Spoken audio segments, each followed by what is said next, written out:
Good morning. It is Thursday, October 26, 2023. It is 10:04 a.m. We are starting our Board of County Commissioners 2024 through 2025 biennium budget deliberations.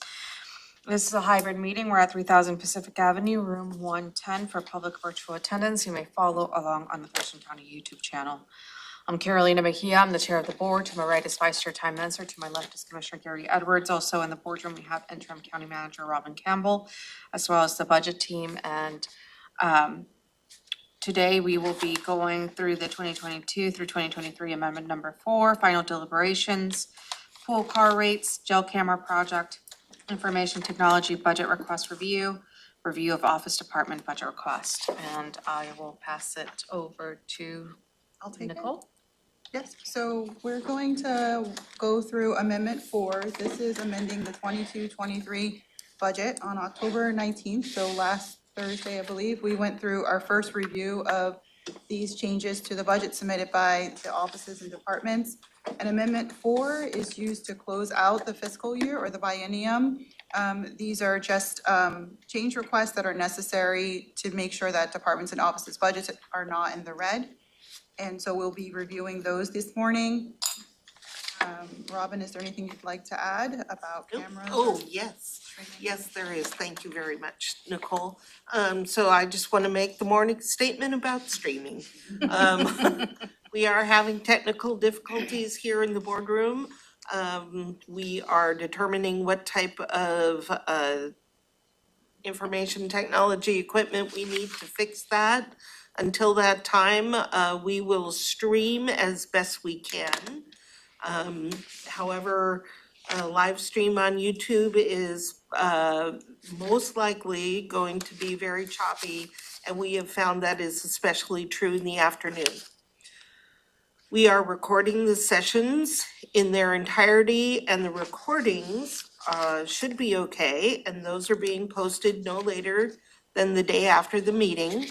And we have provided a webinar type link to county elected officials, appointed directors, and financial staff so that they can follow along in real time on a Zoom link. So we are working as hard as we can to resolve this, but we appreciate everyone's patience as we try to work through it. Yeah. Thank you. So if there aren't any questions, I'm going to jump right into the lines. Again, this is the final decision for the 22-23 Amendment 4. I'm going to share my screen as we go through the lines.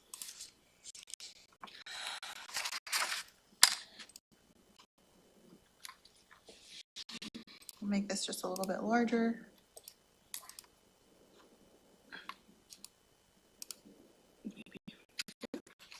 Okay, so this first packet here is just a beginning fund balance.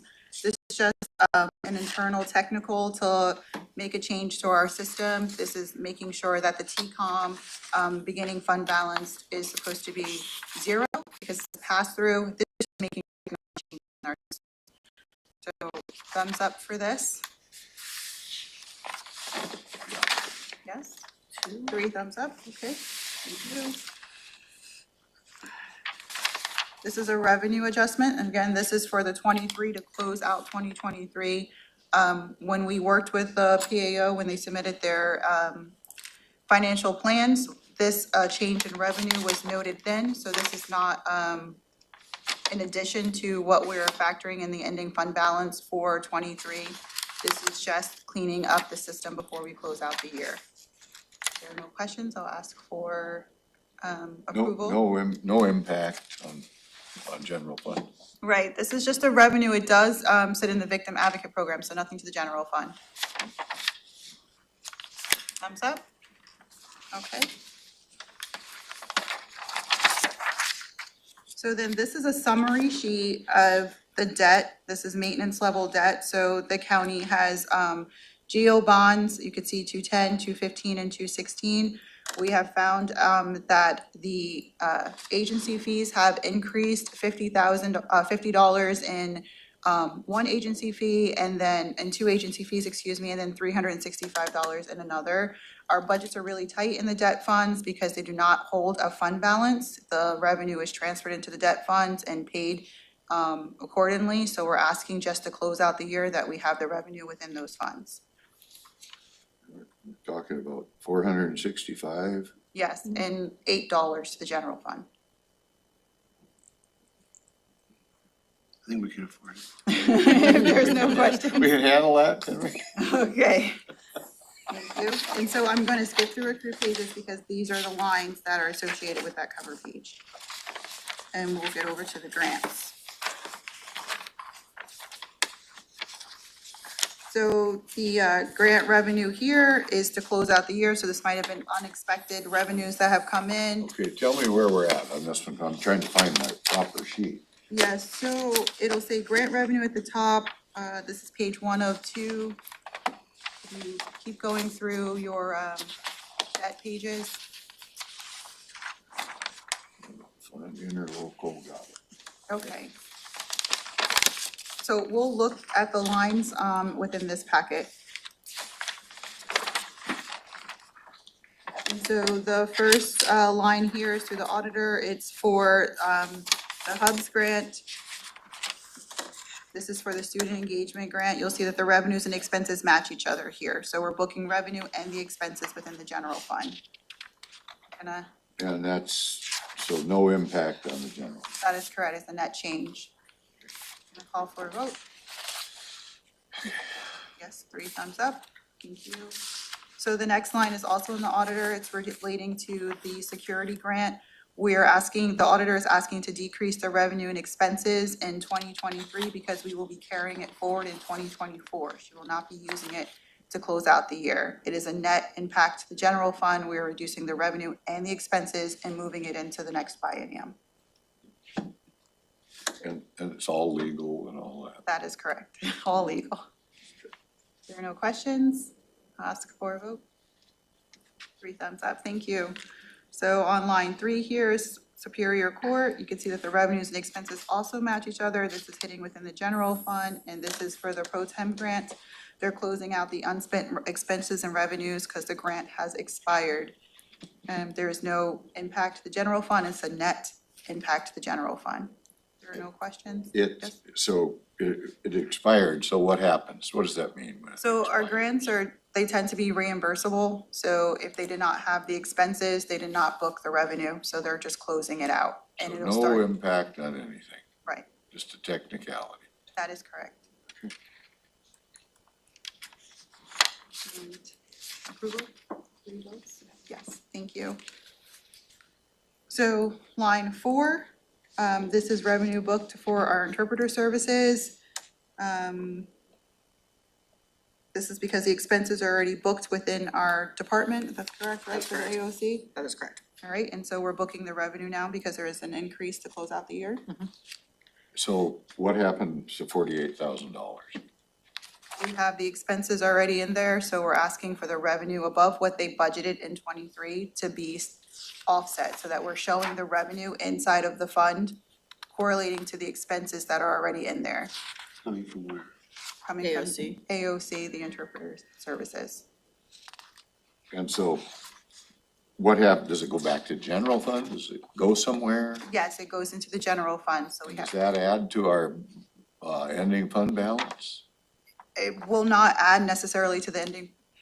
Yes, you could say that it would end to the ending fund balance. Once you do the calculation, it would balance it out. So it'll offset $48,000 worth of expenses within the general fund. Okay. Okay? And approval? Thumbs up. You know, putting our life in your hands. Well, this No is a pressure. positive here. You've got additional Yeah, money yeah. coming in. No, no. Okay. If it sounds like I don't know a lot about what's going on here, it's because I don't. Oh, That's no. why I'm asking you.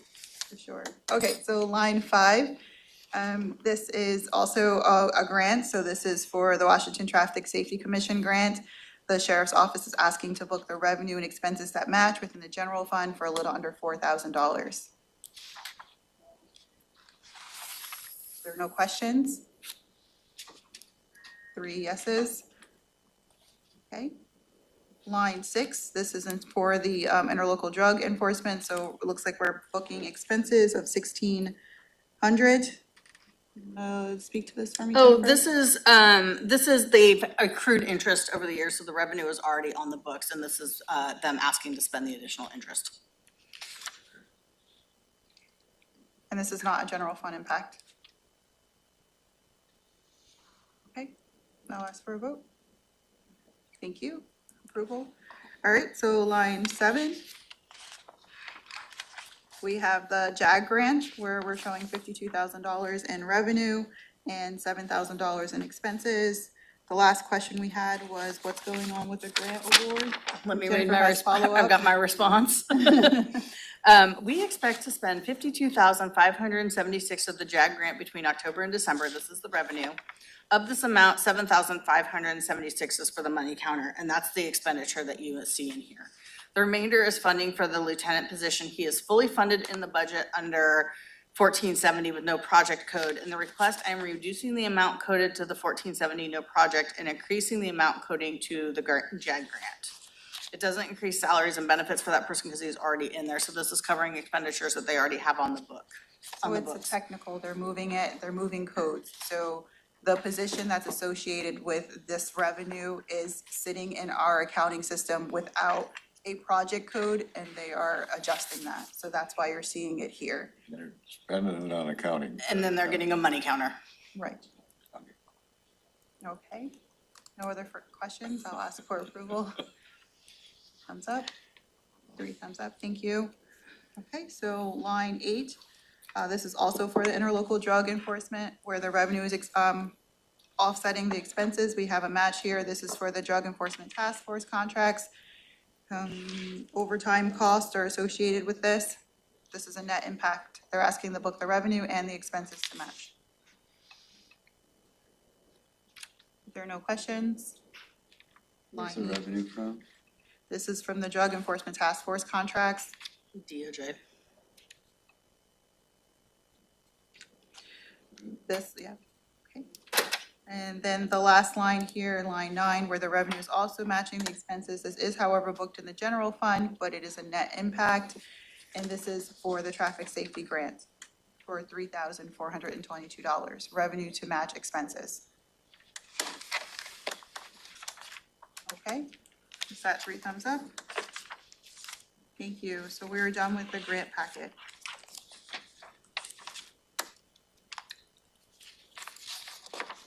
All right, so these are technicals. This is the cover page for the technicals.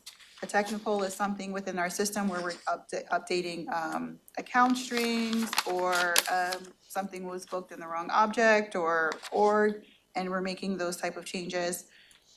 Here you can see in the general fund that the technical change in revenue is $36,427, and also the expenses are $36,427, and that is attributed to copier leases. It's the way that GASB asks for us to record our copier leases within our accounting system. So we book the expense and the revenue offsetting. That would be the impact to the general fund, but there is no, this is a net impact and it is an accounting transaction that needs to be done, very technical.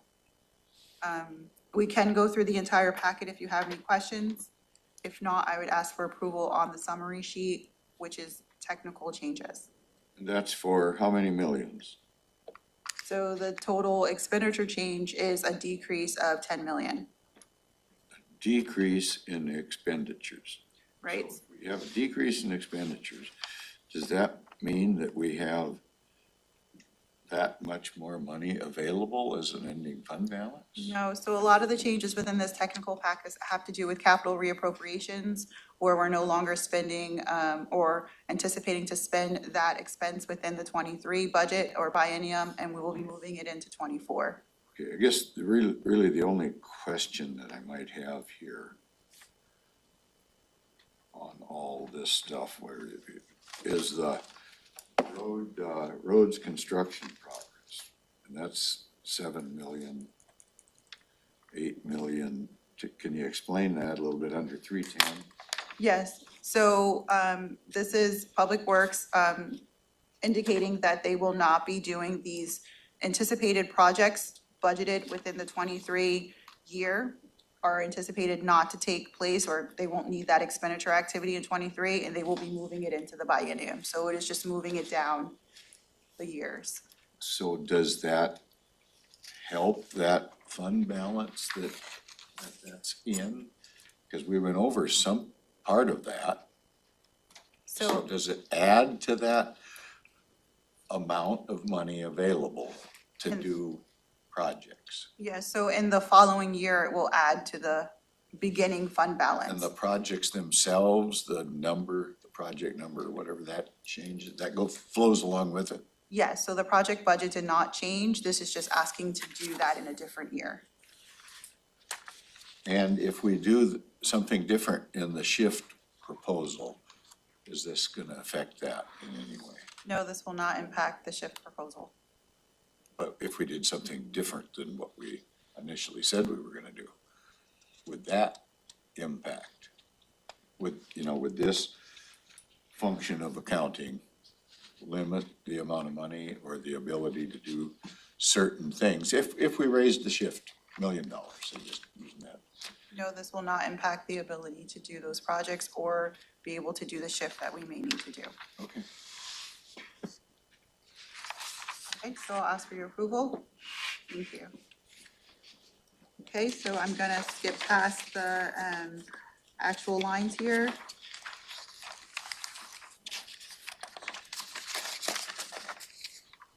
So we're in maintenance level 2, and I'm going to jump to the actual lines here. So, in anticipation on what may happen with our negotiations with our union, the sheriff's office has put in authority request to close out 2023. This is something that HR would normally put in. We would work with HR to look across all of our general fund departments and offices and see if there's authority that needs to be taken. We would suggest in the budget office that once we have some kind of outing of what is going on with those negotiations, that we would do that analysis with the HR and make the adjustments necessary to close out the year in the red. And Robin, I'll ask you to speak any further to that. So we're seeking your approval and we've already factored the estimated amount into the forecast model for what we anticipate settling the agreement, not only for the sheriff's office. The sheriff's office is not the only office that's going to need additional appropriation to cover their costs from the bargaining unit. So we're seeking your approval that once the contracts are settled, that we would add that amount into the final amendment and then publish the number. We'll bring it to you for your information, but we get it into the publication so that we can adjust all offices, not just the sheriff's. So say no to this now. I'm sorry. So for right now, say no to this request. For now, knowing that when we get a settlement, that we'll adjust all offices and departments. So the vote would be to say no to these specific lines, but yes to the budget office making adjustments within offices and departments pending that outcome. Yes. Okay, I'm okay with that recommendation. okay, one down. Okay, tell me that again.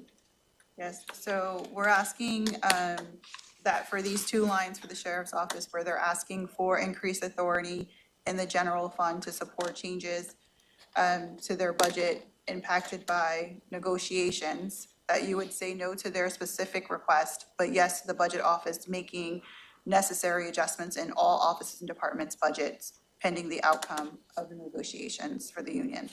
So eventually, once the contract's settled, you'd be saying yes to this and yes to what the rest of the offices and And departments how need. that all adds up. Exactly, and again, we have an estimate that we've already entered into the forecast model for everyone's adjustment. But you might The have to sheriff's adjust not that. the, yes, the sheriff's not the only office that will need an adjustment when our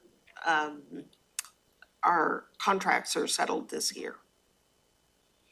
Didn't we settle the sheriff's office? No, We've not not the, settled we it. These are the settled open the ones. deputies and the corrections deputies, the sheriff deputies and corrections deputies. This amount is what Heidi is estimated for the admin. So you've got one vote against it, one vote for it. I'm trying to figure it out. So I'm trying to the make. vote is against this line in particular standalone today. And so Yes, so you're saying we should vote against? we're saying, please say no to only the sheriff. Okay, Please say yes to the adjustment everyone will need. okay, And I said I was okay with that proposal. yeah, and I'm with you, I guess. I don't know where Commissioner Minzer is. Commissioner Minster is You're- voting I'm no. voting no on this, just what Robin said. Yeah. Yeah, Okay, thank you. okay.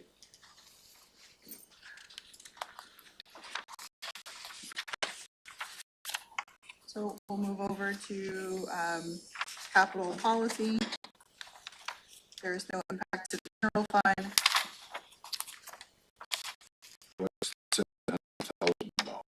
Right, so they're booking revenue from a grant for ecology. Right? Ecology grant revenue, and then also. No, wait, no DOT, sorry. Say, DOT. Do you want Department to of- speak to it then? Oh, for the first one, this is additional funding from DOT for the culvert replacement program for Country Club Road. And this is in line with the spending, you received an updated spending assessment on this. I'm so not this quite is, sure this is money coming in? Mm-hmm. And it's coming from ecology? It's coming from DOT, Department Department of Transportation. the feds, of what? the federal DOT. Okay.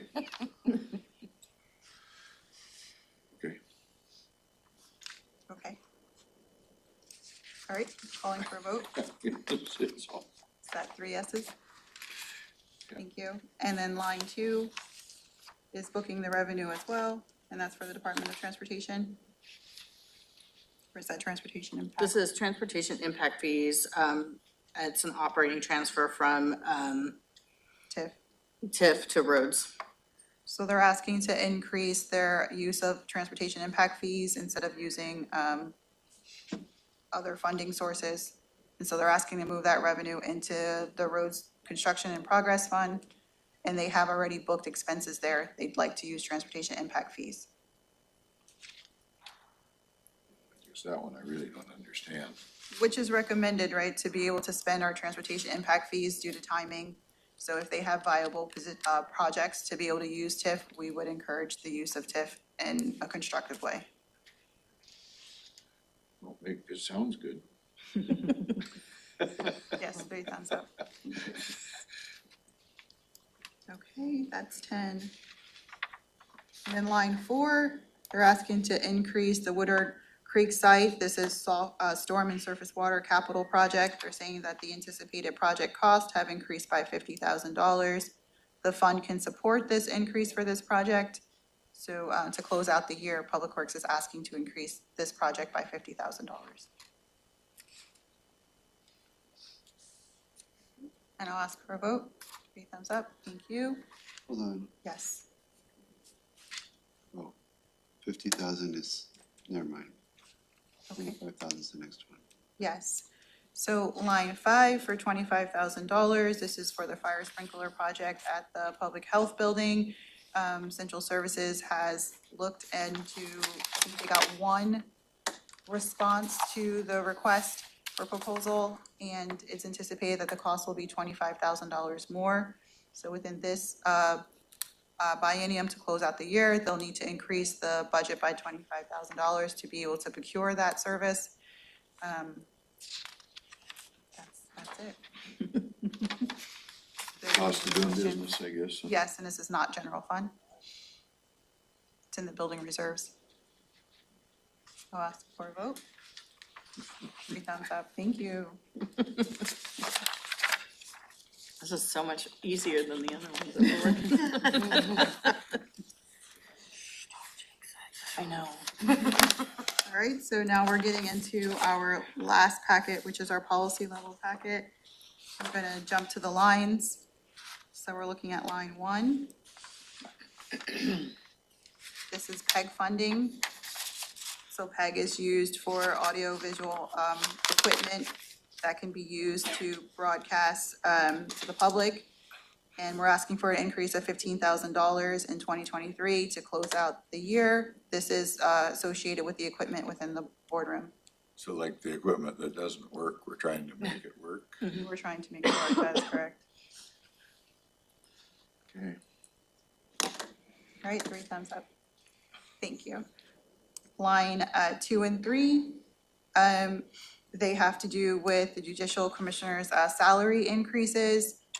If I was to speak just to line 2, where it's impacting the general fund for $36,000, this is an annual request from Superior Court to increase this expenditure authority. However, when we looked at the financial plan that they submitted for the close of 2023, they're anticipating well over $36,000 in reverting. So they have the capability within the end of this biennium to absorb this. And so are you saying we should say no to this and let them take it out of their ending fund balance? Yes, so it's closing out 2023. So And does that reduce our ending fund balance? yes, it would reduce the ending fund balance by $36,000. So either way, it's the same. Either way, it's gonna reduce. We're Either way, it's Yeah. going stuck. to. We Yeah. have to, it's again, Sure. the cost of doing business. Yeah, but there's no point in adding it to their current appropriation. Thank you for that They clarification. would just be reverting that much more. Okay. And this probably adds to the baseline by 36,000. No, everything in Amendment 4 is one time. If it's gonna be included in next year, it's already in. It's already in the lines that we've been reviewing. Yeah. No, we're not carrying forward anything you approve to Okay. next year. They have to ask Have to for pay it it by again. 36,000 next year? Nope, So they're gonna be absorbing this on an ongoing basis. for the next year, they will. The personnel costs will be updated in 24. 2025. If we do it on a 2-year cycle, it'll be in 2025. Yeah, I think we need to update personnel on an annual. Well, then. Yeah. Would- Okay. Okay. I'll go with Robin's recommendation to absorb. So then we're gonna move to line 4 here. And so this is revenue that the sheriff's office has received based on LNI. $24,000 in revenue this year. Last year, they had $15,000 for a total of just under $40,000. So they're asking to expend that. So the expenditures are $39,000. The revenue this year is $24,000. The revenue last year was $15,000. If we add those together, it is equal to the expenses that they're asking to use within the general fund. So this would be a net impact to the general fund to approve this line. Because we didn't previously approve any expenditure. Right, they're using the expenditure, they're going to be using this to cover overtime. When a person is on light duty, they can't be out on patrol, so they have to cover the overtime cost of that person being in the office. Right, so they're booking just the revenue this year, because the last year revenue was sitting in there, and they're asking to increase their expenditure authority to spend it. I understand that. I'm looking at the expenditure line. Why wouldn't we have estimated some amount of expenditure and had something? Because you're saying that this is like, you're saying that this was essentially zero and now it's catching up with the previous 15,000 plus the new 24,000. I'm Right, asking, why wouldn't there have been previous expenditure authority before now? sure. So this is a reimbursement, so they did not anticipate how many people would be out and what they would have gotten in to be able to set the expense authority last year. So that's So why they it's just- zero. They throw 15,000 in, but then they didn't say what they're gonna spend. Why wouldn't they have said, like somebody came up with 15,000, right? as a- That's an as a- actual, Okay, and they would have not known if they were gonna spend that or not? right. But somebody has now come up with 24,000. I wasn't able to follow up with Tammy on how the reimbursements are calculated. Maybe they go by the last year or something. If that were the case, then you'd be authorizing 15,000. This whole program with the L&I was meant to keep people on the payroll and get some benefit of. Yeah, it impacts, That's money. it impacts what we pay out in time loss. Yes, time. So, and that impacts our experience factor, because the less you pay out in workers' comp payments, your experience factor goes down. So it helps us save money in the long In the run, long. in the long run. And if this is gonna be used to cover overtime costs, the board has already budgeted overtime for the sheriff. They do have overtime, but that's for vacancies. This is overtime for people who can't, they're desk bound. Overtime's overtime. Yeah, it represents overtime. What is, probably it's done. Is it a different fund for the jail? The than revenue's it gonna is come for- in. The revenue's gonna come in. The revenue's already coming, It's yeah, a different appropriation for the jail. right. I'm not even questioning, I'm just trying to make sure the expenditure thing is right, you know, like, because it doesn't seem, it seems weird that it would pop up in this way, but I'm not trying to question, you know, whether to do it. I just want to make sure that the numbers are good, but I guess I have to leave it to you because it's my pay grade. Yes, can we approve with the understanding that the budget office will ensure that the expenses are matching the revenues that are coming in L&I?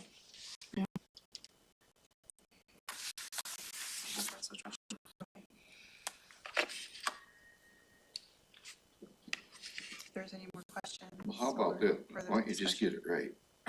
So, I realize, no, I'm not saying you don't have it right. I think we need to do it. I don't know the mechanism. That's all. I don't understand the mechanism, but it was explained to me about how this. I would, yeah. So this program was put forward as saving the county money. And we knew that those reimbursements would come back, but I don't remember is it part of the proposal at the time the board approved going down this path was to, be able to spend the income or reimbursements from L&I on other things. Why are we not using that revenue to pay for the contract we had to have Yes, as an for the offset, service, so you can approve which the the board revenue and already put in the expenses. budget? Yeah. And if it's for overtime and the sheriff's office has already been, They're budgeted they're already for overtime. budgeted for the overtime, it's fair just to recognize the revenue. So I think we need to take a look at the agreement at the time the board approved the contract. Okay. To see if this cost is reimbursing the county and that could be used for part of the cost of the contract. The revenue's gonna come whether you say yes to it or not. What I'm questioning is the authority to spend this money. To spend it. I hate to have a headache so early in the morning. Sorry. So your proposal, Robin, So I'm recommending that you say no to this item.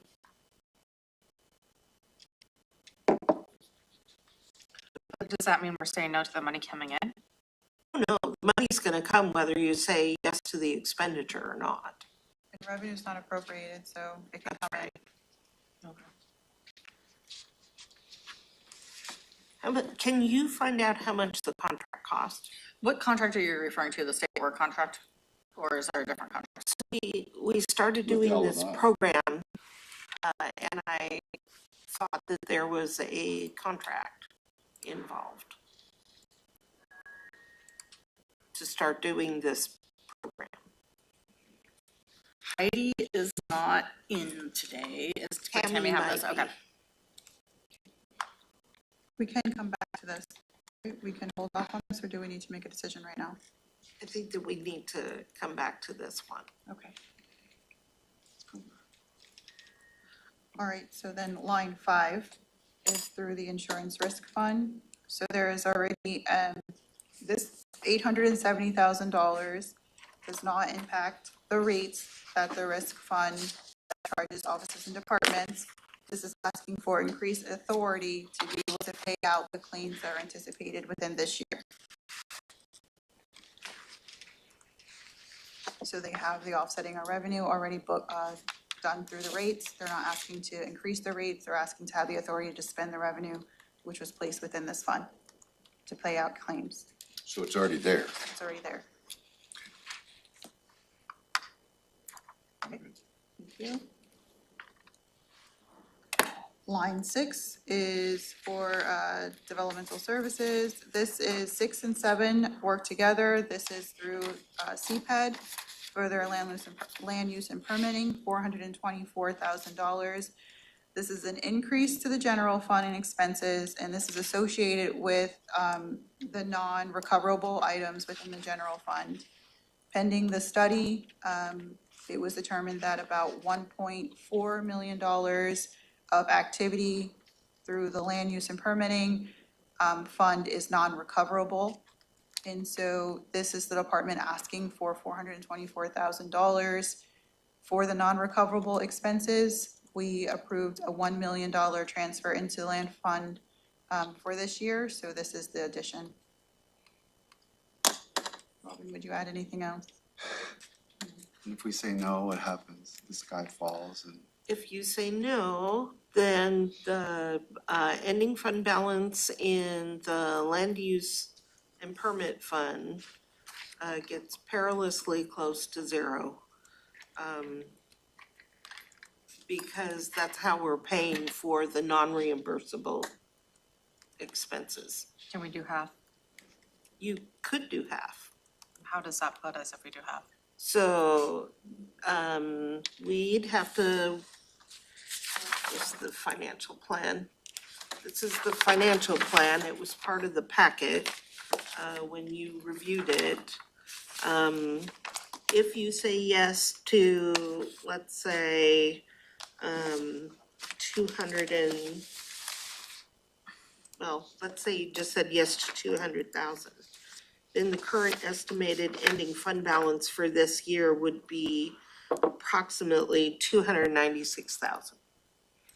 So it gets them closer to where they need to be. I'm okay with that for now. Okay, 200. 200, okay. okay. So if you don't do any of this, their ending fund balance is gonna be around $70,000, and that's if revenue continues to come in as predicted. And if it didn't come in as predicted, it'd be less than that. And the ending fund balance would I be in think the it's- red. I think it's gonna be less coming in, Well, so. Then you need to I give them a mean, I little don't bit think of a this- buffer. This basically doesn't matter as far as I can tell, because for the biennium, they've got a request to put a 1.7 million buffer, and we were already talking about putting less in. So if we put in less now, then we just can't put in less then. You know what I mean? They're gonna Right. get us one way or the other. That's right. Rob from Peter to Paul. So we can just give them this, and then we'll cut more out of their You'll make it request in less. the budget. I Right. mean, it doesn't matter.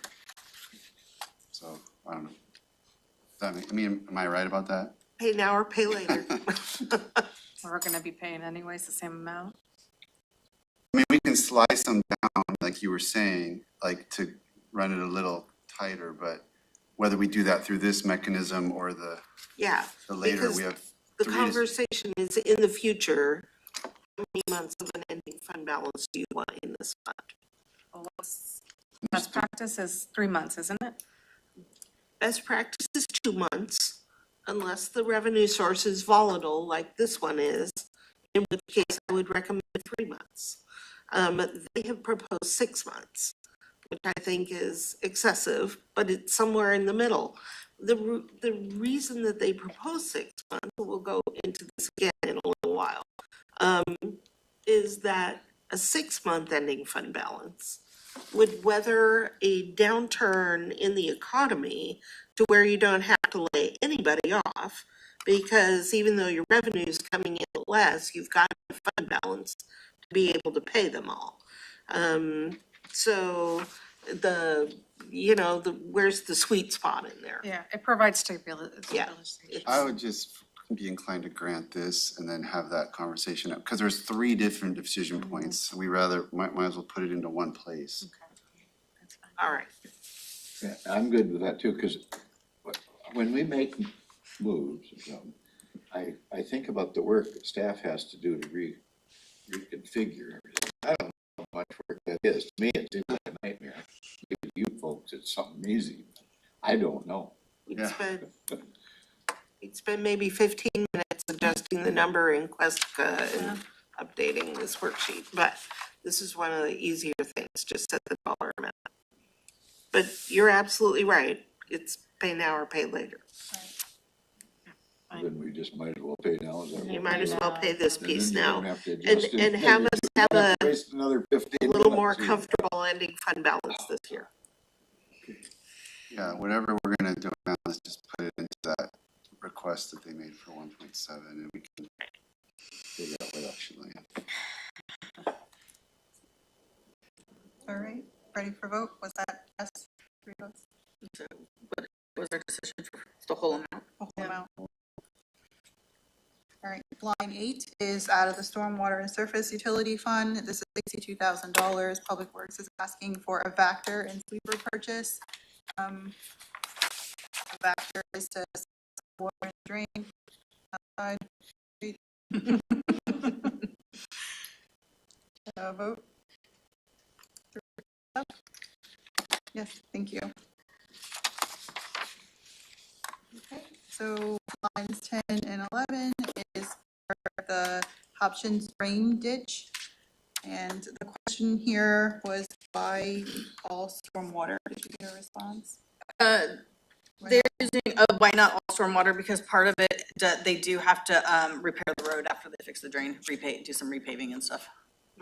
And this is out of the Roads and Transportation Fund, which we saw yesterday. The Public Works gave us an updated financial plan with the Roads and Transportation Fund to be able to have a decent ending fund balance to support all the projects that were within the Roads and Transportation Fund, also to make any adjustments that we need to do for the general fund as far as shifts. We're in good shape. And we're in good shape. I have a question here. I don't know if you guys aren't really the ones to answer it, but I'm just wondering, I mean, we've got these like 2 or 3 drainage ditches, and they're very attentive to their areas that they cover.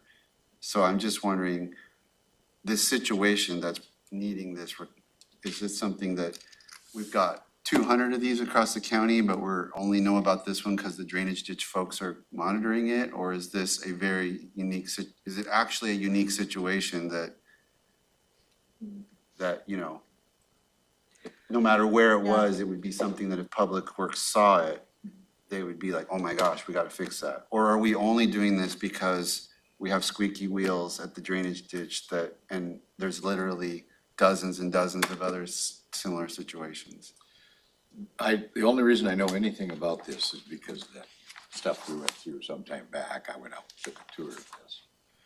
And that particular culvert is. I saw the photo. Not at the right height. It I saw needs the to be photo. lowered like 2 feet. But I'm saying is that, how common is that? I don't know the answer, but on this one, it causes the backup of the water across 93rd. And so that's one of Just our. curious, I don't think I'm I gonna, don't have an answer to that either. something I'll ask Jennifer. All right, so I'll ask for a vote. I do know where there's another one just like it, but I don't think it causes a problem. It backs water up into a field that doesn't affect anything. That's a kind of a little swampy area. I don't think we'd have to go through and do it. So we are doing the repairs to the culvert. This is just the, Only in the roadway, there's the ditch. The roadway has to be dug up and changed. 2 feet lower culvert, that's all it takes. yes, So I guess that's how much it costs. and this is the road piece of it. the road piece of it. We're not, the roads aren't doing it. I, if you didn't approve this particular line, I think the road fund could absorb this expense. They revert a lot of money. They could absorb this and still do the transfer. That's correct. They could It's just do it. $20,000, yeah. Right, so it doesn't really matter, because then It it would really just be. doesn't. Yeah, Yeah, but I hate to have somebody say, well, okay, now we can't do that project in this winter. I don't know. there's no reason for them not to do this. They're going to do the project. This is an operating transfer. They So can should more we than do it? Okay. absorb it in their current appropriation Should we do authority. it or not? Tell me what I ought to vote. I'll look at it. I think it's fine for you to say yes, and if Fine you to say say no. no, I do it anyway. Anything. What is what is this whole thing about 20,000 from roads and 20,000 from stormwater, but this line only shows 20,000 from. It's, what this is, all this is the operating transfer. It transfers $20,000 out of the road fund into the stormwater fund, So there's none. so that the right fund funds the road part of the project. This But is we the don't need to approve the stormwater part? It's an, so The stormwater part is approved in your capital plan. This is just the operating transfer. yeah, so the expenses in the storm and water, right? So the expenses in storm, so they're transferring money out of storm water into the roads fund. And so that's why the last line here says the road fund will absorb the cost of the repair. So we budget by project and by fund.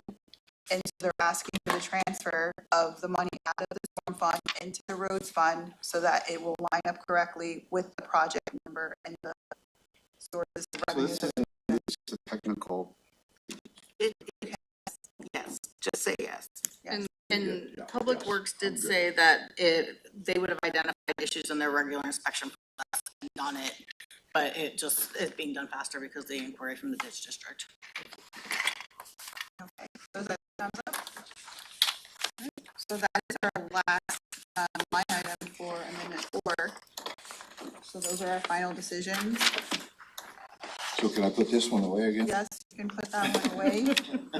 So regarding closing out 2023, the budget office will work to get these answers into our budget system and present this information. We'll be posting it in the opinion based on our RCWs and coming back for you to approve it officially. we still have the issue about the LNI. We still have to work that out. We will. I've emailed Tammy and they can't change their mind once it's been posted. Yes, so once we do come back with you with the LNI so that you can make a decision about that, once your decisions are made, they're final, once we post them, when we come back to you for final approval, it will have to be approved in total. So whatever recommendations that you guys make now and approvals that you make right now, they will be posted for the public to see, and then when we come back, it'll have to be approved or denied in total. Okay. So that's it for What amendment. if it's denied? So if you guys say no, then these changes will not be made for the 2024 budget. We could come back before the year ends and ask again, but you'd have to approve it in total. Okay, There's no public hearing associated with this amendment, so it's just what's posted. And so I believe that leads to why it needs to so be. this is voted. different than the other such decisions we're making. Yes, These decisions are basically final, yes, So rejected. right.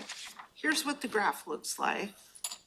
I've just added the decisions you made in the general fund. And again, this already includes an estimated amount for the bargaining agreements for all the offices and departments. So the amount that the sheriff needs is embedded in this.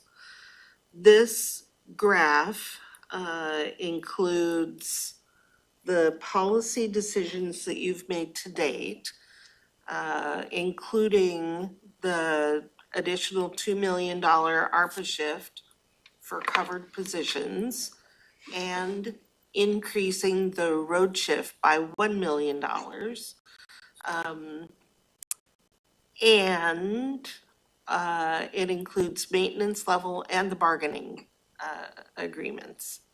What it does not include is any remaining policy level decisions that you might make. And I think that there's a $4 million budget reduction in this, embedded in this particular graph. So more to come.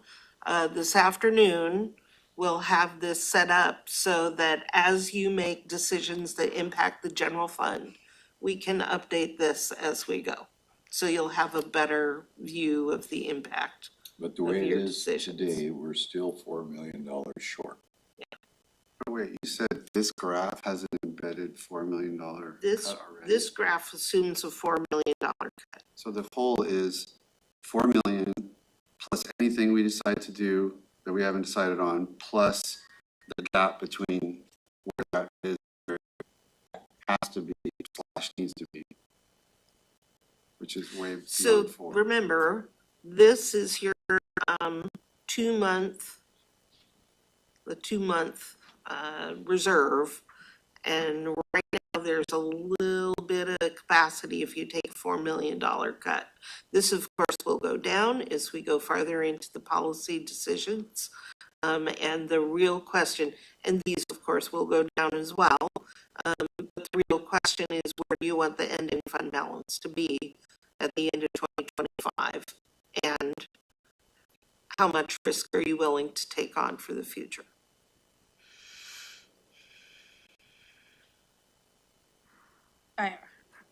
So that's where we stand Can't do right now. anything else. I mean, that's. Well, you could increase the reduction to offset additional decisions. You can let the ending fund balance at the end of 25 go a little farther down. Well, you'll be able to see it though. That's my intent here, is that you'll be able to see the impact of your decisions as we go from here on out.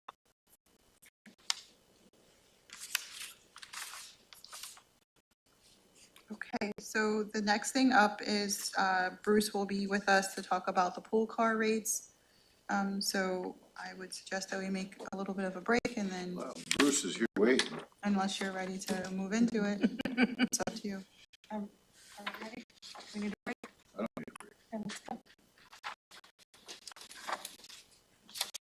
So now we're moving into the 24-25 biennium. Where? So what Bruce is going to do now is a presentation, and it's nothing in your packets. Oh. As far as are concerned, there is a PowerPoint presentation, however. We don't have a packet, new one for Bruce either. No, it's just a PowerPoint presentation. I have one on my desk. I don't want. Oh, okay, well, maybe I've even got it here, but I don't see it. Okay. Sorry about that. Okay, good enough.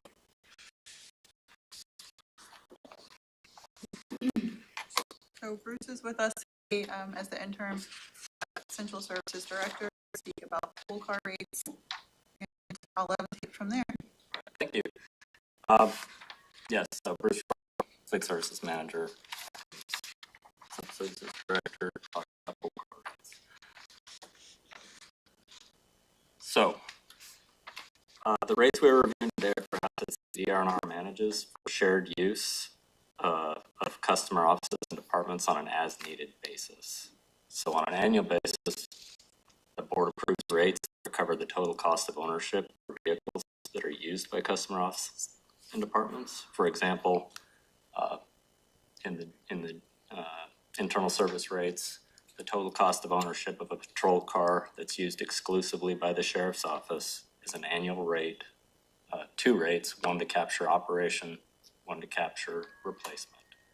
These rates are separate and distinct from that. These vehicles, the board does approve an annual rate for. It is charged back to ER&R, so ER&R pays into the reserve fund to replace these vehicles. But the rental rates that we're talking about today provide customers a way to rent vehicles from ERNR directly on a daily or monthly basis to meet either short-term needs or that office and or department doesn't have a need for a vehicle full-time. Which provides offices and departments a cost-effective way to access county vehicles and equipment. Due to low use of pool cars, Fleet Services has reduced over the last 4 years from 11 vehicles to 7. Those 7 vehicles, with the addition of the atrium, now cover 3 sites. So there's 1 vehicle here at the atrium, there's 1 vehicle at the courthouse, and there are 5 vehicles at Tilly. The reason there are so many vehicles at Tilly is these are also used by ERNR to support its internal needs. So these vehicles are also used to go out on service calls if a shop truck is not needed. They're used to go pick up parts if we need to do that. They're used for administrative functions by ERNR. Current composition of the fleet is 3 hybrid hatchbacks, 2 SUVs, 1 van, and the all-electric truck we talked about earlier this year. And the rates were last updated in 2010. So they're due to be updated, and you'll see that there is a substantial increase in the rates as a result of the delay.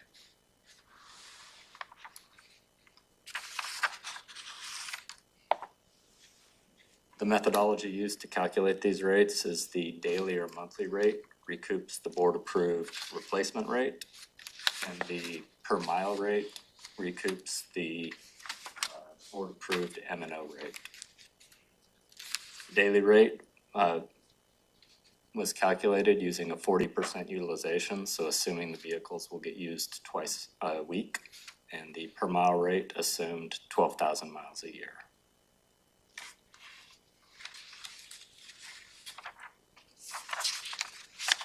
These are the proposed rates.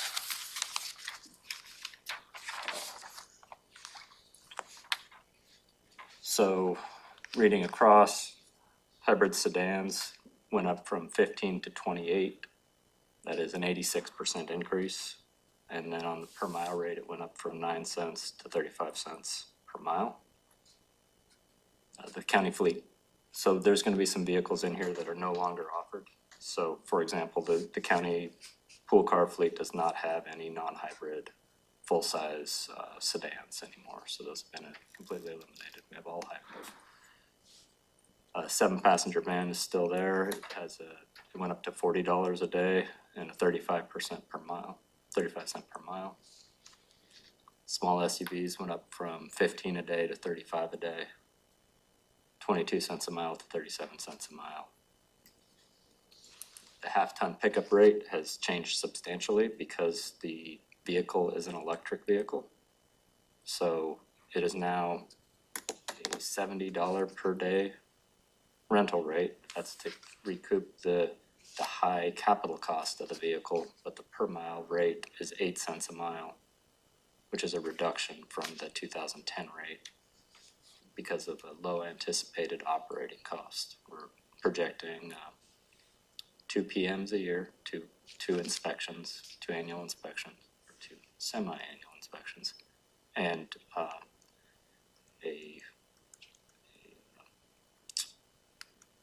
plus an additional $600 a year for tires and brakes. So this is what you need to break even, so to speak, This is what is needed to break even. and be able to replace and all that. Yes, assuming the vehicles are driven 12,000 miles a year and rented 2 days a week. Their current utilization is about 30%, so it So would is, you keep a vehicle 10 years or something? yes.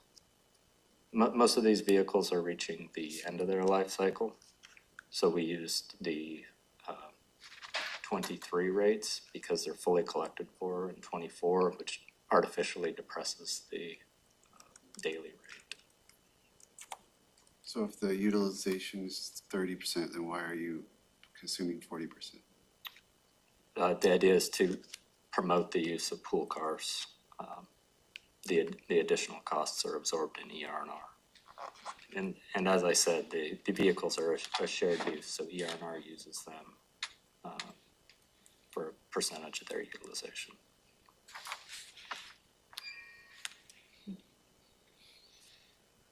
The monthly rate structure has changed significantly.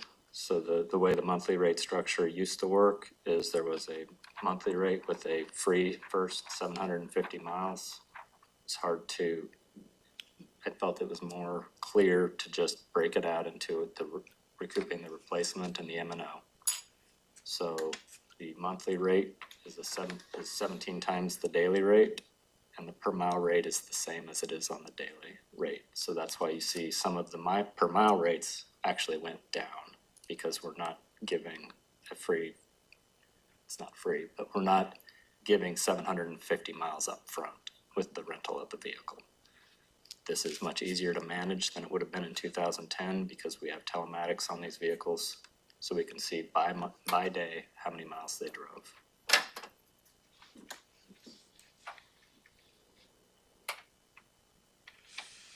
You say like encouraging use of the pool car. What does that mean exactly? I mean, if I need the car, I use the car. If I don't, or if I do need it, but I'm not, if I need it, but I'm not using it, what am I using? My own car? Or, so you're trying to get people to not use their own car and use the pool car? Well, there's two things. There's encouraging the use of pool car instead of your own personal vehicle. And then there's also an officer department that kind of needs that last vehicle, but maybe they don't really need that last vehicle. They can turn it in, they can save money in their rates, and they can access the pool car as to fill those surge requirements. There were a few years the commissioner's office had a car assigned to it, which was a whole lot more expensive than just having commissioners use the pool cars. Use what cars? The pool cars. Because So they were when you, charging. we pay a rate plus miles, an hourly rate plus mileage, which was a whole lot less than having our own car.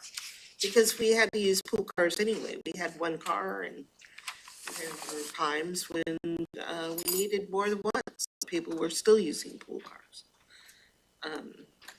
So it does, we try to encourage the use through setting reasonable rates. And the theory is that it costs less to use a pool car than it does to reimburse mileage to employees. What's mileage reimbursement now for It is 65.5 cents 65, you say? per mile. So 65? because it's a different rate structure, there's no daily rate incorporated. There's a upfront cost with the daily rate, and then mileage rate, if you look at the rate sheet, is lower than the GSA rate. Break even depends on the particular type of vehicle. It's around 100 miles. To be exact, it's 92 miles for the hatchback, 131, and 122 for the SUV, and 121 for the truck.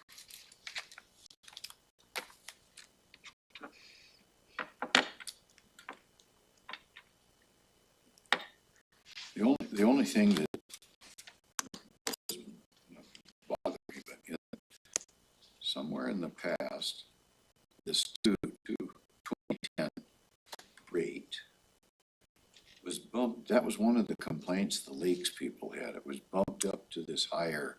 So the rate. pool car rate hasn't changed since 2010. The Lakes District was renting, if you will, the use of public works vehicles, equipment. And that is not a pool car, and there's a separate set of rates. So that's why they were Public seeing a Works. discrepancy. And saying you that's guys why they were this low saying, rate, yep, 'cause we're they were still looking using at the pool car 210. rates, we were renting them, and Bruce has been working with Public Works to set their rate. Where are we with that? Data's pulled. I don't have the final rates yet for those. So the way that the Public Works rate, hourly rate is generated is it takes the annual rate that the board approves, it prorates it by the total number of hours those vehicles are used on, are billed to different projects in Public Works, and that's how that works. And it's different types of equipment. It's a boat. There is no pool boat. There's no, the types of equipment that they were using were not available through the pool cars. So that's why. Nothing to do with any of this. It was, well, and we had I met with Mr. Halverson and Mr. Carmen, and explained all of this to them and showed them the different rates, showed them that, the Public Works rates are not only being charged to the Lake Management District, any office or department or other jurisdiction that uses our equipment from Public Works pays these other rates that are not on the sheet in front of you for our. But it is connected because they're pointing, if public works rates are updated, every year and ours are 15 years old, then the folks using the pool cars, like the commissioner's office, and I don't know who else, I'm sure there's many others, are being charged a much lower rate than. We were keeping the pool car rates artificially low. Pool cars are only available to offices and departments within the county. They're not available to other jurisdictions, or the Lakes District could have used them if this was the equipment they needed. But that's the point, is the Public Works has a completely different set of equipment that the pool does not. So Public Works has to recover their costs in accordance with state law, and the whole one fund may not benefit another. And their equipment is mainly paid by the road fund that has further restrictions, then they have to bill out at current costs.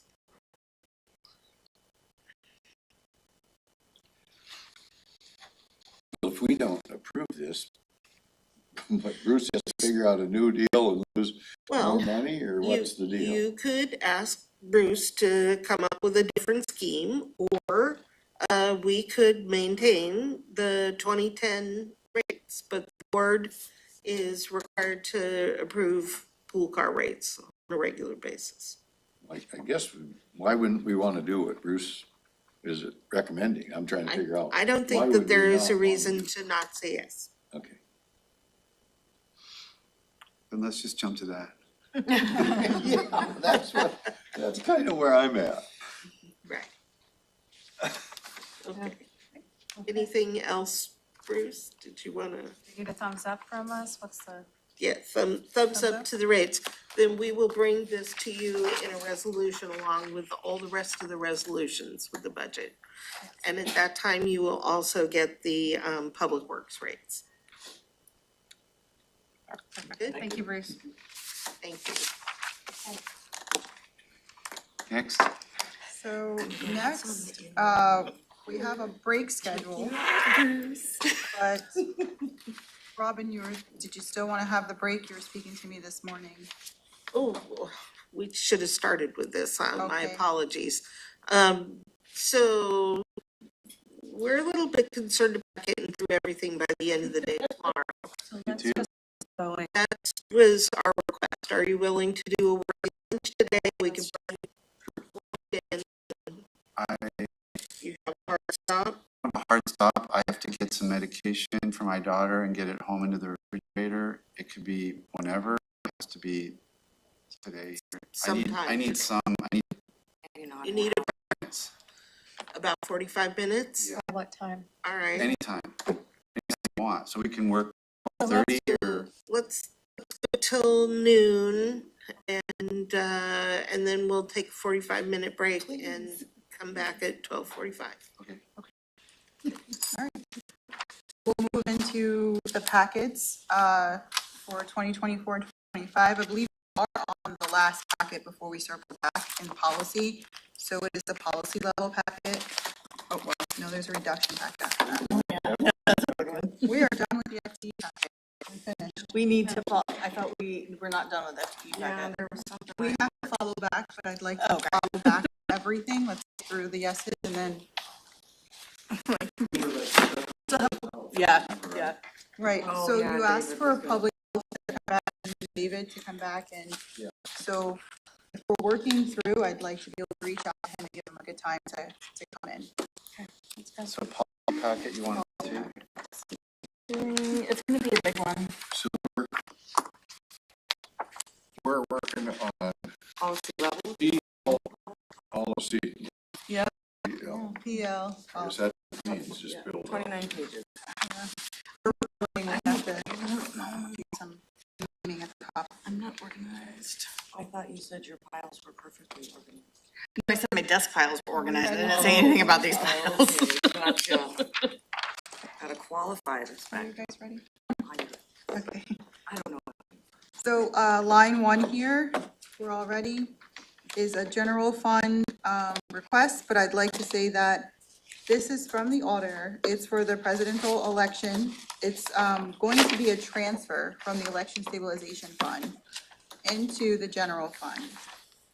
So, last time that was established, but before I started, there was we established an election stabilization fund. And inside this fund, there is revenue or authority that is transferred into the election stabilization fund to be able to weather the change in expenses needed when elections come. And so now that this fund has sufficient balance to be able to be transferred into the general fund during our presidential election year, the auditor is asking to have expenses of $500,000 from out of the election stabilization fund, move into the general fund in '24, and then about $12,000 in 2025 to move into the general fund. So this is perfect. And no what it's designed impact to on the do. general. Right, and net impact. All right.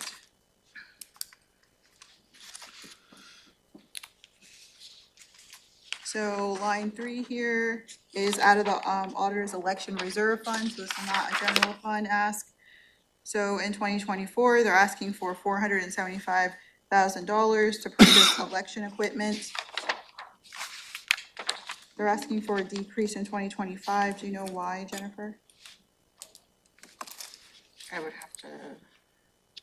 Maybe they will have already bought the equipment and don't need to buy it again. Can reduce it. Let me double check that.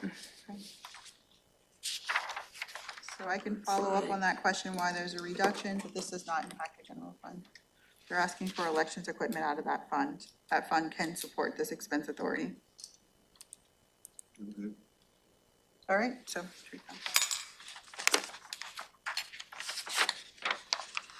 Line 4 is in 2025 out of the auditor's M&O fund for purchasing reporting equipment in the amount of $600,000.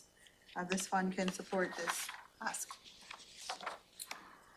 This comes out of that fund as well? This is the M&O fund. It's a different fund, but it's not general fund. No general fund, okay. Purchase recording system? Yes. I had no on this one. We can see if we have some more info about this. I believe this is I the mean- one they said they would not do if through their cuts, they were moving a couple employees' salaries into this fund. Maybe that's why they did not know the cut. I'm going to look it up. They are proposing, well, it was tentative that they were proposing to possibly move, I believe, some positions into the M&O fund. And when we looked at the, when we looked at the fund, it did not support moving those positions in and this purchase. I'm looking up some information also concerning this.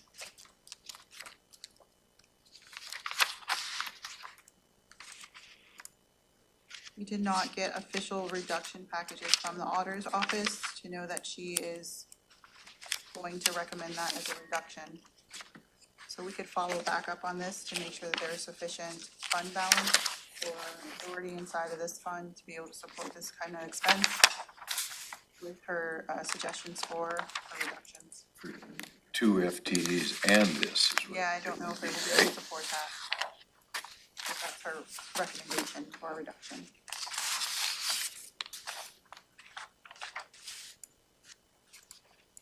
So I suggest we come back to this one.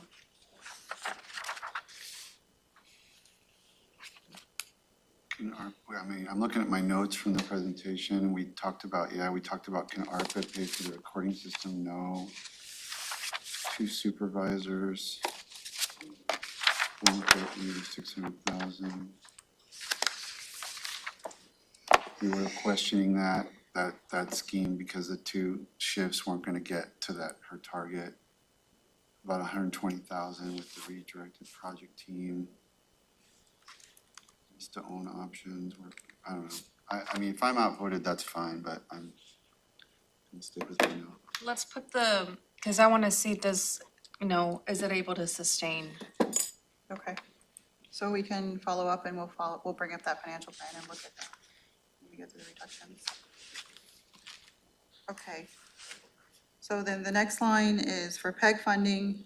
This is not general fund, it's asking for $36,000 and equipment purchases in 24 and 25. This is a restricted fund, this is what it's for, it can support it. Didn't we just do this in the budget amendment? So it doesn't carry forward, so that was to close out 2023, and now they're asking for 36 and 24 and 25. That's how much, so that's just the amount they think they need every year? Right. This is just for 24 and 25, $36,000. I'm just like purchasing audiovisual equipment sounds like a one-time purchase, but there's 36 last year, 36. So Every year, we're gonna need $36,000 amount of equipment. I think it's coincidental, Okay. that the amounts this year and next year are the same. The amount this year were for things that we already knew we needed for this room, just to get it operating, like we just had to purchase, the whatever to make the internet work right. It's those kinds of things. This appropriation, replaces certain things that we will need to do to become operational without TC Media. And then ongoing, we need a little bit of appropriation for when things happen like this streaming disconnect. So it just puts in a small amount of money and we have more than enough PEG revenue to cover it. And the PEG revenue can't be spent for other things. I mean, I'm okay with allocating some money because obviously there's gonna be need of something. This, I guess I'm, not for today, but I'd like to hear more about like this budget talks about buying into a Castus system to a designated Comcast channel with Olympia, Lacey, and Tumwater. I don't recall having heard anything about that, so I'd like to kind of know where we're headed with that. Okay, we can ask Megan to Doesn't have to come be do today, a or short, right, can be right, post-budget. today, yep. But we do need to have, the ability, like each jurisdiction's gonna have one of the 4 channels, from Comcast that we can continue to stream our meetings and whatever other content is developed. We'll make a note to bring Megan in. Yep. Probably early January. January. Okay, as far as vote is concerned today, okay. Next line is out of state.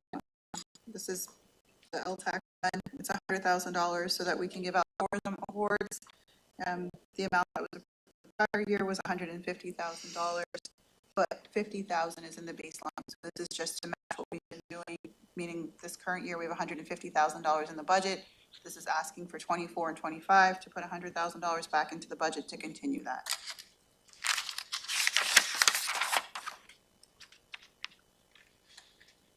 No drain on, you know, No general fund.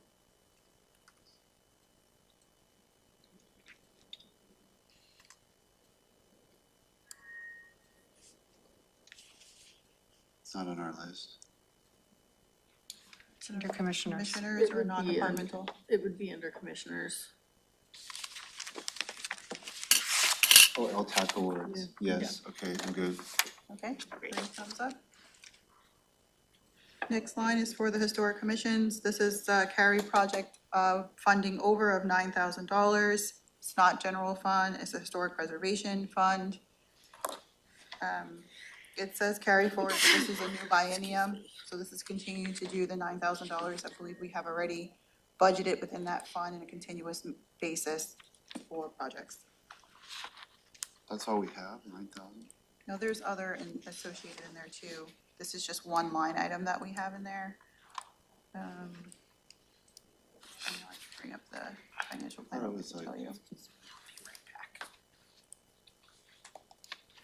thought it was like 9 or 10 $5,000 awards we got. We do, so I will share this right now. This is where the brewery is, the rack. Thank you. Okay, so here's the historic preservation fund. And so they're booking $10,000 in historic projects. We have $10,000 for the journal. These are for advertising cost. This is indirect stuff. But then we also have, this indirect cost and this right here is for work associated with getting things done in the historic preservation fund. But we have $40,000 sitting here for the grant program. So how does this 9,000 connect to what you're showing me? So currently within the budget, plus this $9,000, we'll be able to have this $10,000 that's budgeted here in this line item for historic projects. What, okay, why 9, not 10? Because in the base is already 1,000, we're adding 9, so now it's for 10,000. It's the way that when a department or an office, when we put in what is considered one time and what is considered ongoing. And so it was marked in our system as ongoing, not for the entire $10,000. And so this is making that match this financial plan and what you guys had originally Okay. approved. Sorry for the confusion. Yeah, I just don't know why we'd ever have 1,000. Yeah. Okay, I'll ask for a vote. Okay, so now district court for training and professional services, they're asking for $12,950,000 out of the general fund. It says to address their training and conferences for staff and judges. This is an impact to the general fund. it does not It impact, is, it is, yeah. is.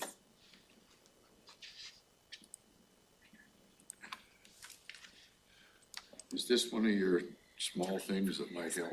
Yeah, I mean, I've learned that training has a disproportionate positive impact on morale, and I feel like we get a lot more bang for the buck out of it. I'm not gonna no for this. agree to cut anyone's training budget, and I'm gonna grant this based on the gap. Okay. So 2 yeses Two and 1 yeses no. and 1 no.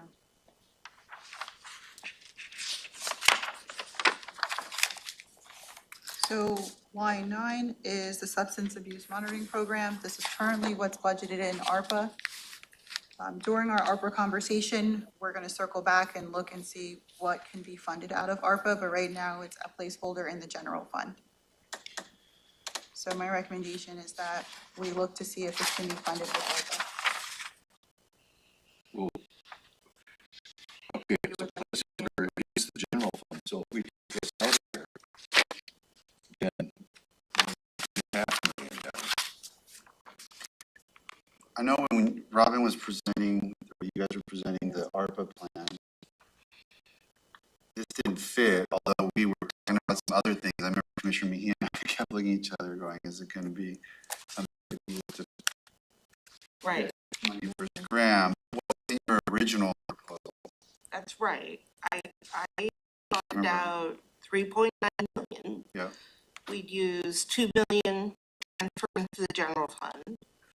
And then the remaining 1.9 million would support an additional year of the backlog. If we could do a little less toward the backlog. I also, in the last day, found that the video booths in the jail are now projected to cost 700,000 instead of the 900. So there's another 200,000 we could take. So slowly, I mean, working through it, we could fund at least one more year of the, it's 500,000 a year. I think one more year and then we can look at the CGTA funding and see maybe that's like a source that can help with this. Can we put it in the maybe? We can put it in the maybe column, and circle back to it. I don't know how much of this could be considered, I don't know where it falls in TST.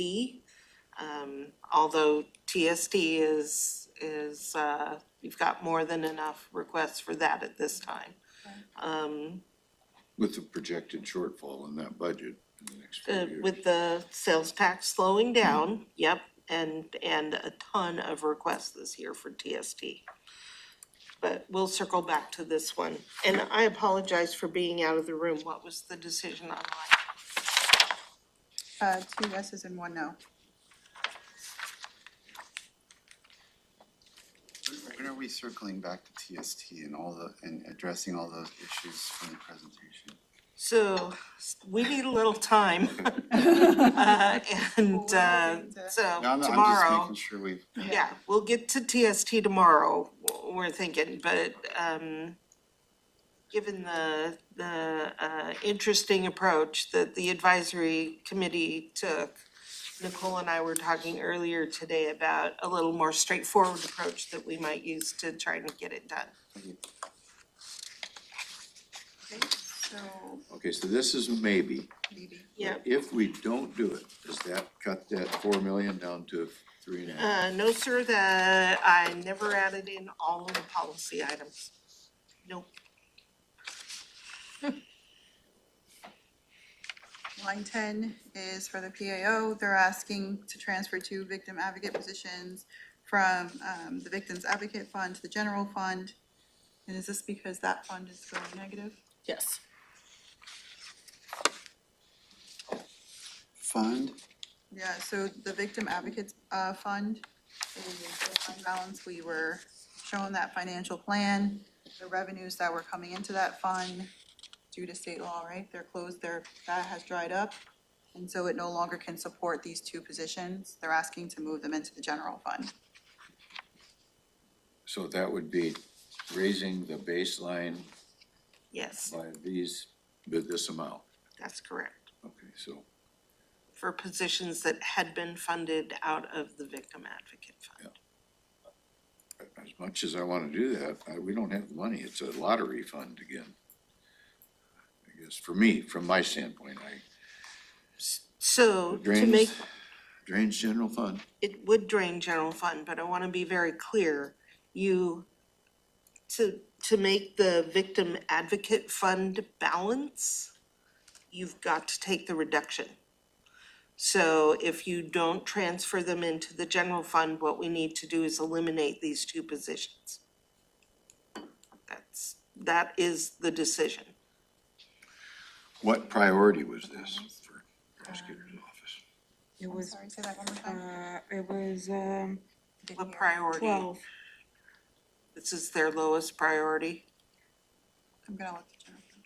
Is it fund 2, let's see, 3. Fund is- Oh, wait a minute, wasn't this the one where John was saying that that there was a mess up and he's anticipating that they're gonna fix this? Yeah, That's taking a risk, but there was an argument that and maybe it's explained here, legislature made a mistake, only 50% will be awarded until the amount is corrected in the 2024 session. Until the revenue stabilizes, proposed that two positions are Nicole, could you moved. possibly bring that financial plan up onto the screen? Advocacy is She's working on that right critical. now, I've gotta join the call. and I am looking What? for. I'm not on the Zoom, Not so, not on the Zoom. And I'll look up priorities and things for presentation.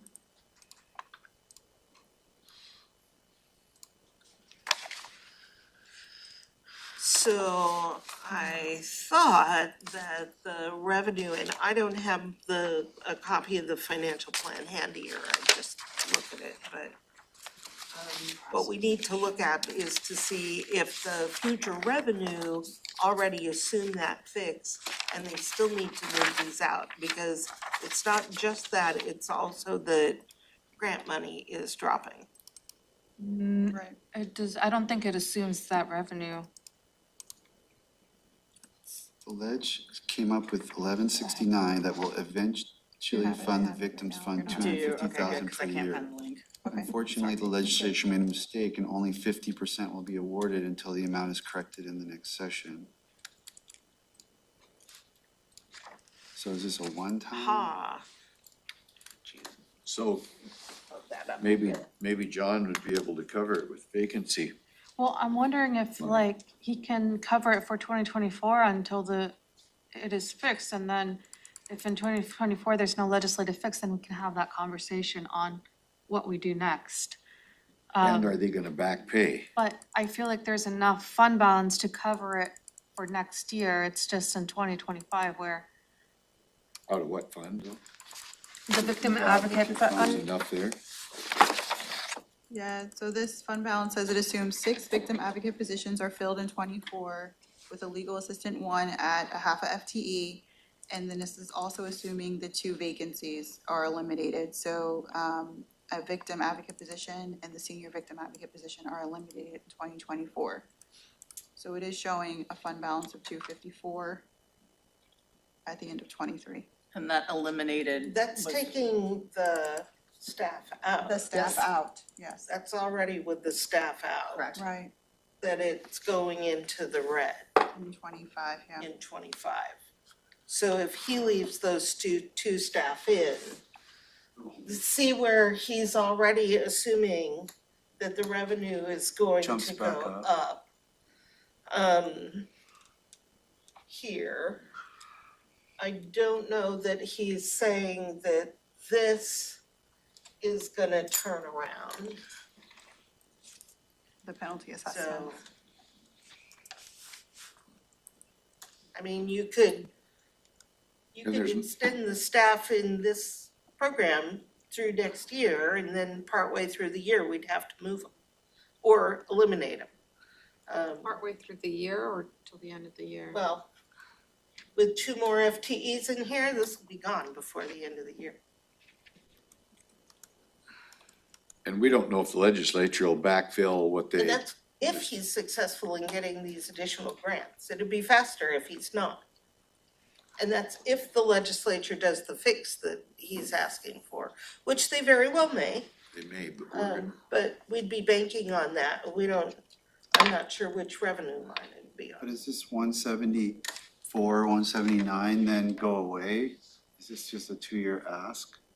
No, it's so these positions are already budgeted in victims advocate, so it's ongoing. Oh, I see, because it's, Yeah. even with the restored revenue, this fund's going down. Right.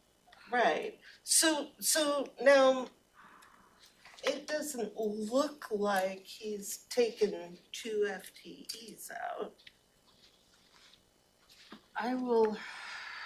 He says it assumes that 6 advocate positions are filled in '24 along with a legal assistant. I see what you're saying about the increase in salaries here. One of the positions that he's asking are currently vacant. So that might be why there's not a change in the expenditures, because just eliminated. Oh, they're vacant positions. Right, I think we ought to eliminate him for now. Let Let him me- see if he can get the revenue. Go to the change yeah, request. they're vacant, it says, Yeah. in the assumptions. B09. I'd say no to this and others. So So what are we've decided this is a Well, we two-part, got two no's, sounds like. two-part judgment. So is it a no to shift? Two-part judgment. So, so if you say yes to this, you're moving them out of victims advocate and into general fund. Right, If you say no to that, then you also have the decision on whether they stay in victim advocate or if they get cut from victims advocate because we don't have the funding to support it there. Since this is legislative funded, can't they be moved to, public safety tax?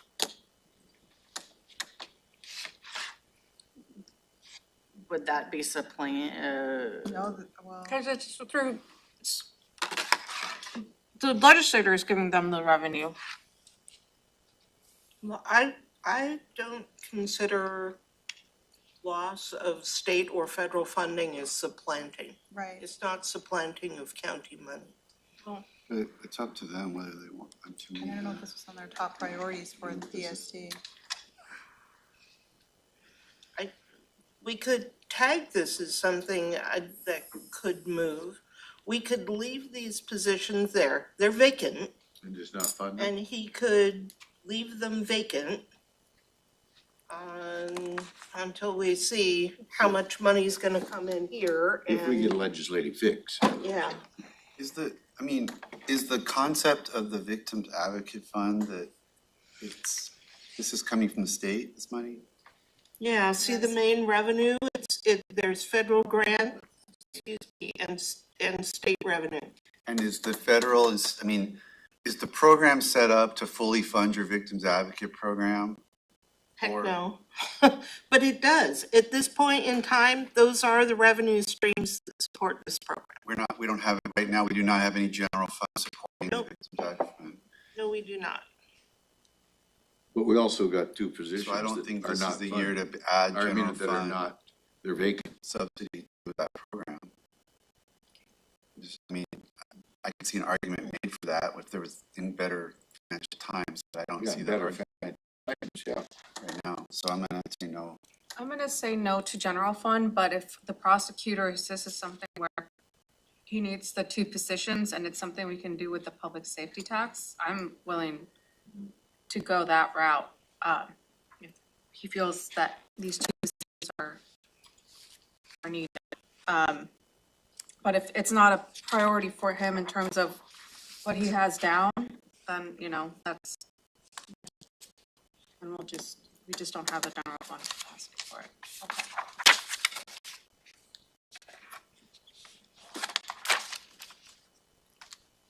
So that's 3 no's and reach out to the PAO if the PST is proposed to see if this is something he'd like to fund in there.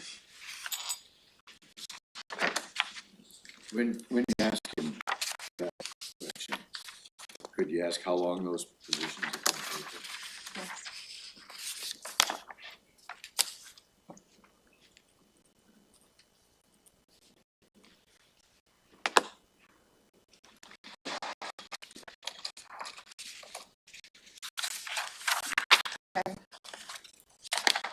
So, line 12.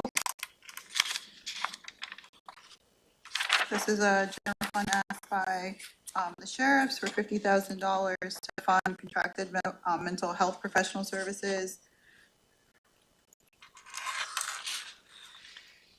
This grant has expired, it says.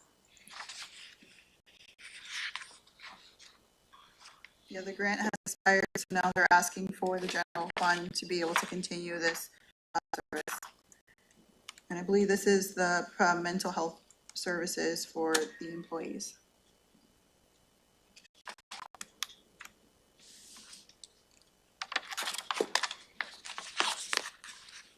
This is for the sheriff's office? Yeah. Well, Yeah. it can depend on the, This may be the contract that I was thinking about. It wasn't that L&I program, it could have been this. because this is the contract for, this isn't rebound, if that's what you're thinking of. This Okay, is- then this but is I think- yet another thing. But I wonder Yeah. if we could use, I wonder if we could use it for this, because part of this is because one of the, Ellen and I recently changed what qualifies as a workplace injury, and PTSD is now one of the things that qualifies. And this is, counseling when they see bad things out on the road. And that could alleviate the need for somebody to take time off because of PTSD. So there might be a connection between that.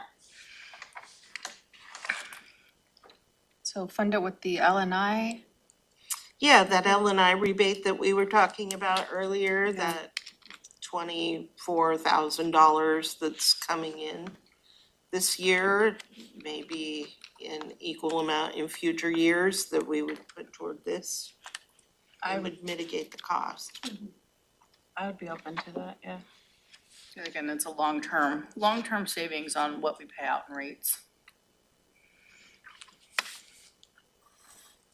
Yeah, with the LNI rebate, if staff can find that, we can use it for something like this, then it would leave the cost to be what? So that was $25,000 So that they that'd cut booked. this This cost in in half. half, the impact on the general fund. If the, well, But it would also depend on if we get anything next year from L&I. true, but the stay at work program, is that what it's called? Yeah, this would be spending money to save money long-term. Yeah.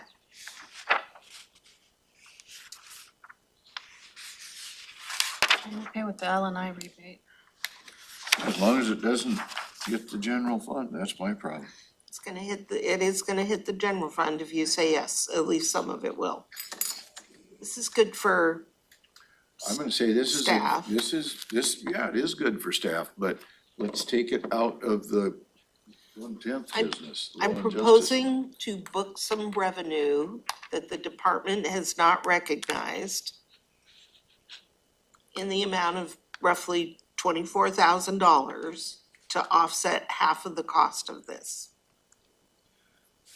I don't really understand that piece, but I do remember the sheriff made, I thought, a pretty compelling argument as to the need for this. So this was one of the things I kind of wanted to stretch to find if we could, but I don't really understand this proposal because what's this L&I money supposed to be for? It's a rebate, so it could be used for anything. But the sheriff's already asking for It's expenditure. asking for it to be used for overtime. You've already appropriated a lot of overtime money for the sheriff's office. I'm proposing that you use that revenue, which they have not booked in future years, but we're expecting that we will get some in every year, that we would book it toward an offset for this rather than other things. Okay, I'll go with that. Okay. So that Yeah, that way is, it's not draining on general fund. As much, As much. not as much. Okay, 3 yeses.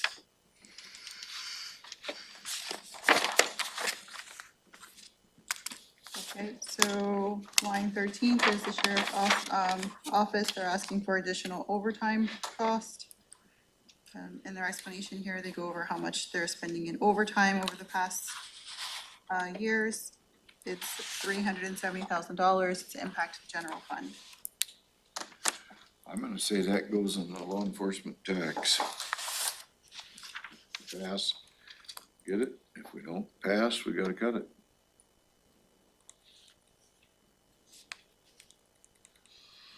It ain't good, but Going with the former sheriff. I don't like it, but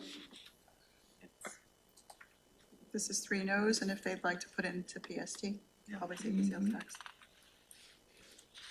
Line 14 is also for the sheriff's office. It's an impact to the general fund, and this is a replacement for damaged equipment. It's $276,000. It says there was a replacement of a drone and a robot that was destroyed in a SWAT mission. Funding is also requested to purchase 50 ballistic shields to protect staff. No. for me. We just don't have the money. Are drone and robots involved in ER&R? They are, Yes. but this is not normal wear and tear, I guess they're arguing. Right, so ER&R is built to replace it when the life cycle is over, but this was destroyed, so we'd have to put more money to be able to replace it. And then build up the money that you set aside to replace it going forward. So they're asking to replace it before its life cycle is up.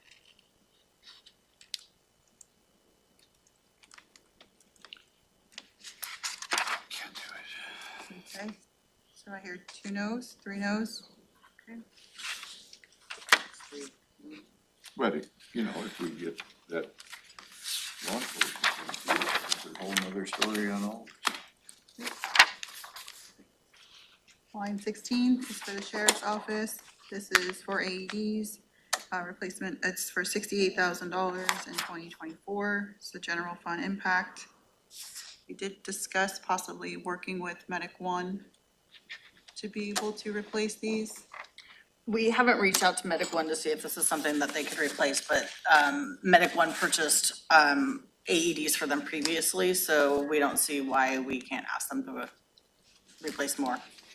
Have that conversation with Medic One. We can ask, yeah. But be supportive if, you know, it's something Medic One can do. If not, then.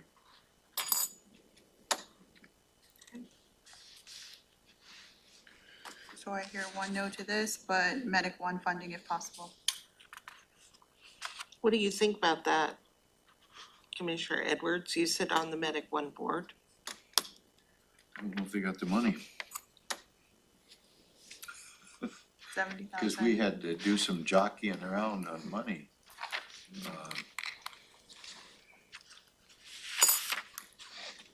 I don't know. Is it law enforcement?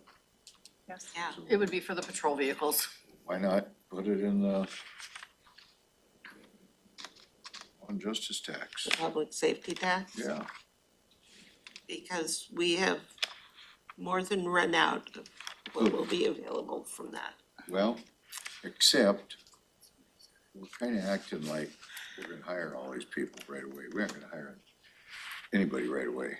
And so this could be a one-time purchase out, it's not gonna be ongoing. One-time purchase out of that fund, but because we're gonna have vacancy money for a while. So why not take it out of there if it passes, and if it doesn't pass, we're just gonna have to get along without it. Then we would have no defibrillators in sheriff vehicles. Well, Medic One doesn't have the capability for 70,000 one time. I don't, We- we're in a that's why pickle we- right now, I, That's why we purchased the, you know, we invested 1.6 of ARPA funding, right? To kind of to stabilize them. stabilize that fund. Cause it was running into a Yeah. problem from the vote we had sometime back that somehow wasn't worded right or something. And that was a compromise. Don't get me started, Commissioner. Yeah, exactly. Don't get me started on that, so. I No, was, I'm no disrespect, cause you're pushing a button for me that. Gosh. Oh, yeah, wasn't my fault, I just No, stuck No, with it. no, it was no one's fault. No, I don't know why we couldn't do that with the one time, cause there's gonna be Could we- vacancy money. yeah, I mean, ARPA, It would not qualify for ARPA. Trying to find it. It's like, yeah, my. We were looking up the financial plan for Medic One. Foundation of Public Health. My golly, Defibrillators. yeah, defibrillators, why not? Yeah, yes, All that's right, a good idea. So the message that we're getting loud and clear is if we can find another funding source that has money, Yeah, that it's a yes, but Yeah. out of general fund, it's a no. yeah, that's kind of the way it's gotta be. All right. Okay. All right, so line 17 for $10,000. seeing that the basic law enforcement academy is increasing by $10,000.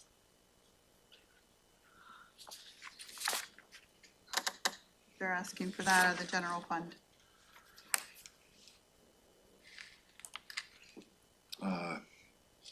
If the thing passes, we got the money. If we don't pass, we won't be using the training commission as much. That's basically what it boils down to.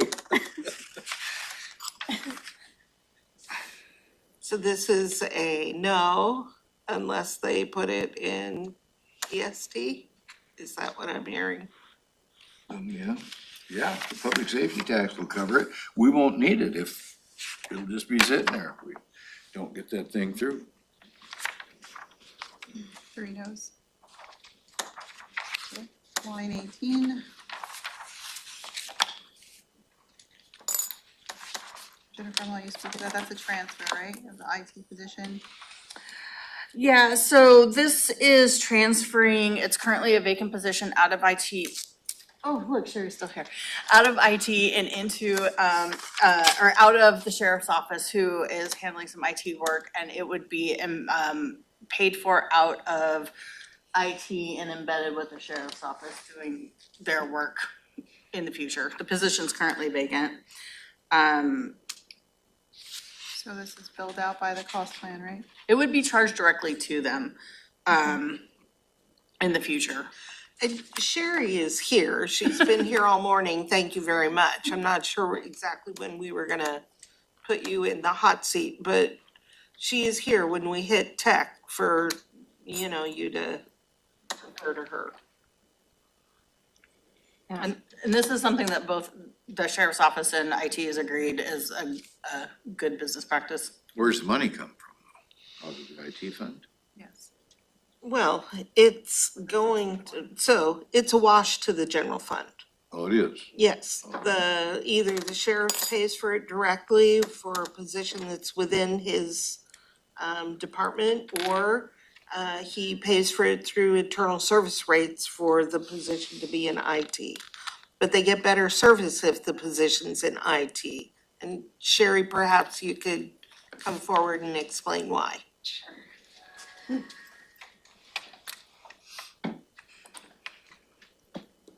So this position has been in the sheriff's office for as long as I know. It was one person providing support 24/7 for all of corrections and sheriff's office. And they had a hard time filling that position. And they had a hard time, the person in that position had a hard time keeping up with all of the work. So Is she gone now? once the position became vacant, we took over providing support for the sheriff's office. And they felt that it just made better sense, that they got better service from a team of 45 versus one person. So they approached me and said they would like to move the position into IT, and we could provide support for them that way. So he's gonna give you one and you're gonna give him 3. Well, basically, So this is not a financial decision, this is just whether we want the position to be in IT. Yeah. Well, it makes sense to have It's, If you guys are all in agreement, it's fine with me. yeah, good. Thank you.